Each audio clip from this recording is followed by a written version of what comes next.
नमस्कार, आपने देखना शुरू कर दिया है द एंगल और मैं हूं आपके साथ छवि अवस्थी। दोस्तों, बड़े बुजुर्ग कहते हैं कि जो भी मुखिया हो उसे सभी की राय लेके चलना चाहिए और सभी की राय के बाद अगर मुखिया कोई निर्णय करता है तो उससे चाहे वो परिवार हो, समाज हो या देश हो, उसका विकास होता है। लेकिन भारत के साथ इन दिनों कुछ उल्टा ही हो रहा है। भारत के जो मुखिया हैं वो और लोगों से शायद पूछना भूल जाते हैं या फिर उन्हें अगर कोई कुछ कहता है तो वो उसे खास तवज्जो नहीं देते। जी हाँ, हम बात कर रहे हैं भारत के प्रधानमंत्री नरेंद्र मोदी की।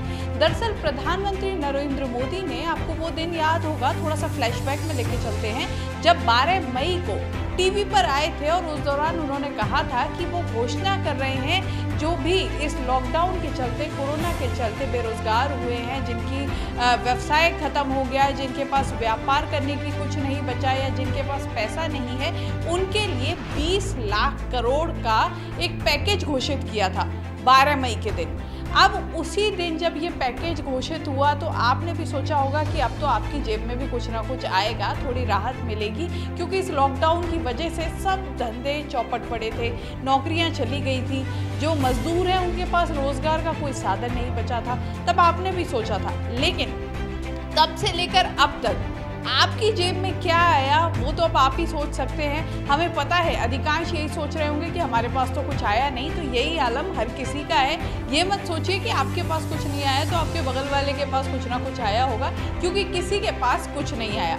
उसी दौरान राजस्थान के मुख्यमंत्री अशोक गहलोत ने एक बात कही थी। उन्होंने कहा था कि प्रधानमंत्री ने जो ये पैकेज घोषित किया है ये तो एक तरह से लोन की तरह है कि आप लोन आपको किसी से लोन लें और वो चुकाते रहे या फिर किसी से कोई उम्मीद रखें लेकिन वो पूरी ना हो। जबकि इस समय में ऐसा किया जाना चाहिए था कि हर व्यक्ति की जेब में चाहे 1000 रुपये ही डलवाते, लेकिन कैश डलवाना चाहिए था। जब तक आम व्यक्ति की जेब में पैसा नहीं आएगा वो उसे खर्च नहीं करेगा। अब बात भी सही है, जब तक आपके जेब में पैसा नहीं होगा आप उसे खर्च कैसे करेंगे?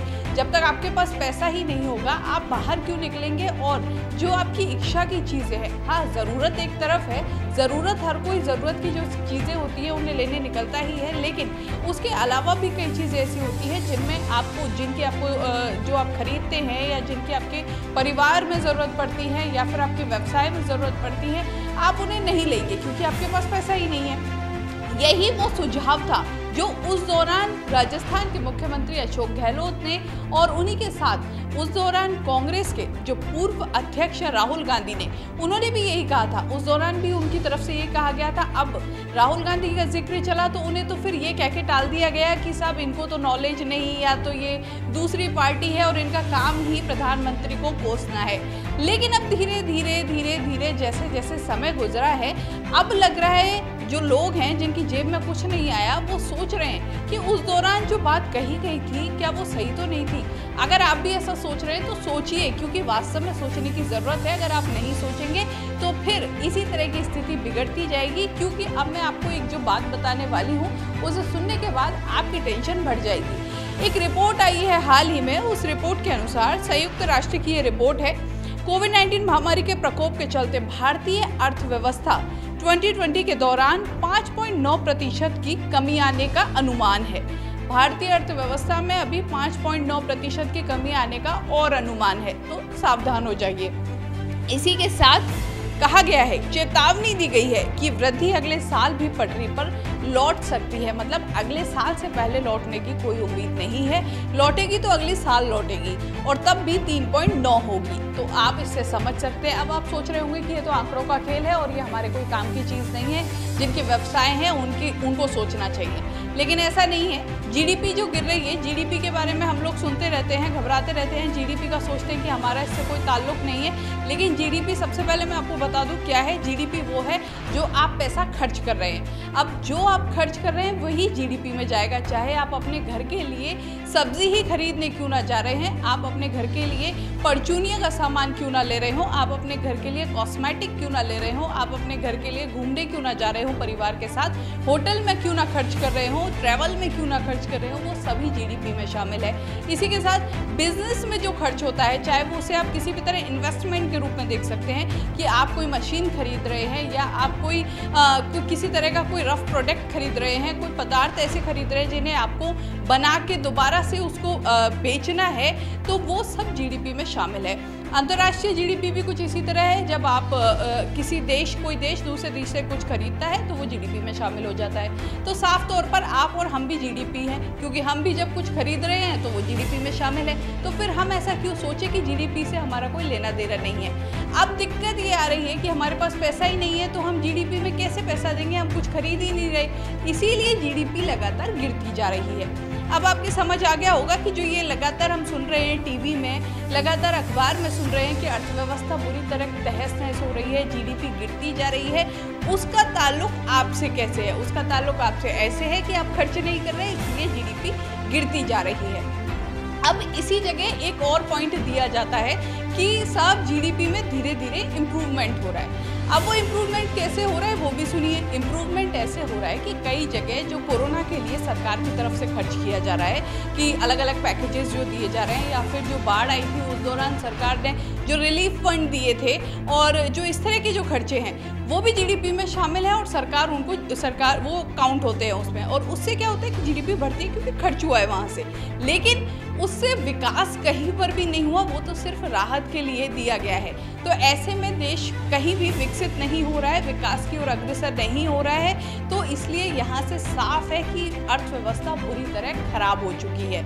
अब ऐसे में ज़रूरत क्या है? ऐसे में ज़रूरत ये है, क्योंकि जब आप खर्च ही नहीं करेंगे तो सामने वाले के पास कुछ आएगा नहीं पैसा, क्योंकि आपका ही खर्चा दूसरे की आमदनी है। अगर आप कुछ खरीदते हैं तो आपकी जेब से तो पैसा जाएगा, लेकिन सामने वाले को कुछ ना कुछ मिलेगा। ऐसे में जब आप खर्च ही नहीं करेंगे, दुकान पर जाएंगे ही नहीं, तो दुकानदार के पास पैसा नहीं होगा। दुकानदार के पास पैसा नहीं होगा तो वो सामान कम से कम खरीदेगा, वो ज़्यादा सामान नहीं खरीदेगा। अब वो सामान नहीं खरीदेगा तो जो चीज़ फैक्ट्री में ज़्यादा तादाद में बनती थी वो धीरे करके कम बनने लगेगी। अब वो कम बनने लगेगी तो जो वहाँ लोग काम करते हैं उनकी संख्या में भी कटौती होने लगेगी, और लगातार जो वहाँ लोग होंगे, जो पहले 100 लोग होंगे, धीरे करते 20 रह जाएंगे और 80 लोग बेरोजगार हो गए।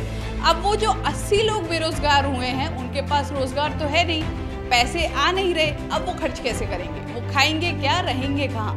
अब ऐसे में जब उनके पास पैसा ही नहीं होगा तो वो खर्च भी नहीं करेंगे, और फिर से ये चेन ऐसे ही चलने लग जाएगी। इससे क्या होगा कि जीडीपी पूरी तरह तहस नहस हो जाएगी, और इन दिनों कुछ ऐसा ही हो रहा है। और यही वजह है कि जो हम आपसे शुरू से कह रहे हैं कि जो पहले जो कहा गया था, जो मुख्यमंत्री अशोक गहलोत ने कहा था, या फिर राहुल गांधी ने कहा था, या अन्य नेताओं ने कहा था, या जो अर्थशास्त्री हैं उन्होंने कहा था, उनका साफ तौर पर कहना था कि जो पैसा है वो जेब में जाना चाहिए। लोगों के अंदर इतनी जिज्ञासा होनी चाहिए कि वो जाएं और पैसा खर्च करें, और वो तभी होगा जब उनके पास पैसा होगा। तो राहत ऐसी दी जाए जिससे कि उनके पास पैसा हो और वो खर्च कर सके। लेकिन सरकार ने इस ओर ध्यान नहीं दिया, सरकार अपनी ही तरह सोचती रही, और उसका नतीजा ये है कि आज बेरोजगारी चरम पर आ चुकी है, जीडीपी गिर चुकी है, अर्थव्यवस्था खराब हो चुकी है। ऐसे में आप और हम यही सोच सकते हैं कि शायद हमें नहीं तो हमारे बगल वाले को तो कुछ ना कुछ मिला ही होगा, लेकिन यहाँ पर गलतफहमी है। आपका बगल वाला जो भी है उससे आप पूछ लीजिए, उनकी जेब भी खाली है। तो इसलिए ज़रूरी है कि अब हम समझ जाएं, सोचें, समझें, और इन चीज़ों से घबराएं नहीं कि ये बड़े बड़े मुद्दे हैं और हमें इनसे कुछ नहीं लेना देना। साफ तौर पे हर चीज़ का संबंध आप ही से है, क्योंकि आप ही वो वोटर हैं जिसने वोट देके सरकार बनाई है। तो सवाल पूछने की जिम्मेदारी भी हमारी है। तो इसीलिए ऐसे ही हम भी सवाल पूछते रहेंगे, आप हमसे जुड़ते रहिए। अगर वीडियो अच्छा लगा है शेयर ज़रूर कीजिए, क्योंकि शेयर करेंगे तभी आपके अलावा जो आपके बगल वाले हैं वो भी देख पाएंगे, वो देखेंगे तो वो और शेयर करेंगे। तो इसलिए शेयर करना ना भूलें। नमस्कार।